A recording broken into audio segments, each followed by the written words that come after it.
Hello guys, for today's video, magluluto tayo ng tinolang manok. Ayan guys, napainit na ako dito ng mantika at nilagay ko na ang ating luya at yung ating sibuyas. Ayan, at bawang. Ayan, pag medyo nag-brown na at lumabas na ang kanyang aroma, ay ilalagay na natin ang ating manok. Ayan guys, so papunayin lang natin ng konti at lagyan na natin yung ating mga manok na kailangan linisin guys ng maayos ang ating mga manok para hindi siya malansa. Ayan. So, halo-halo lang natin. Ayan, guys. Ganyan lang ang pagluto ng tinola.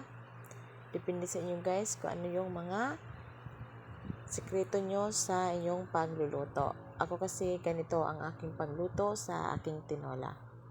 At nalagyan ko na ng paminta, yung ating chicken cubes. Ayan, mikos lang natin yan, guys. Ganyan lang ang mix natin. Ayan, ayusin lang natin kasi mahuhulog na. At lagyan natin ng patis.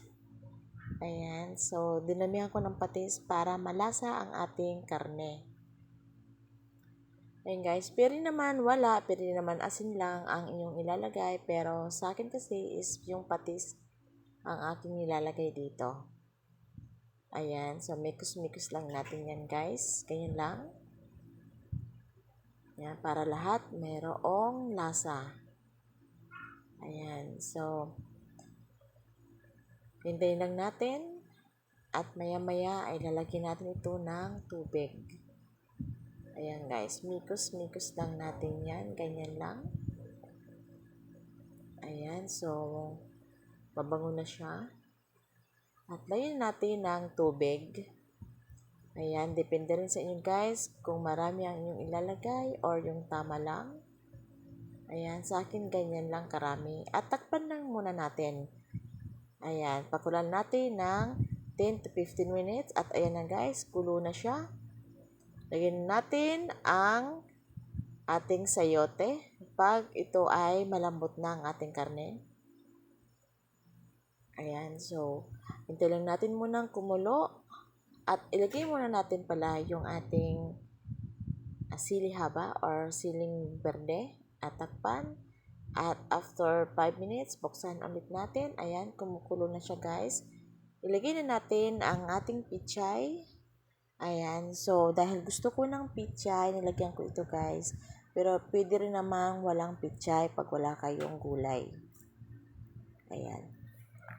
Takpan para maluto at lumambot ang ating gulay. Ayan, so bubuksan ulit natin guys. At ilalagay na naman natin yung dahon. Ayan, yung pinaka-dahon niya guys. Ayan, medyo matigas kasi yung puti niya na kaya hinati ko siya at para mauna kong lutuin kasi mas matigas yun kaysa dito sa dahon talaga. At takpan natin. Ayan, bubuksan ulit natin para tingnan natin kung ito ay luto na. At pag okay na, ilalagay na natin yung ating siling dahon. Ayan, halo-halo na yan guys. Ganyan lang ang ating pagluto ng tinola. So, napakadali lang ang ating pagluto nito, pero malasa. Ayan. So, ang ating nilagay lang dyan guys ay patis. Ang ating panlasa ay patis. At yung ating chicken cubes.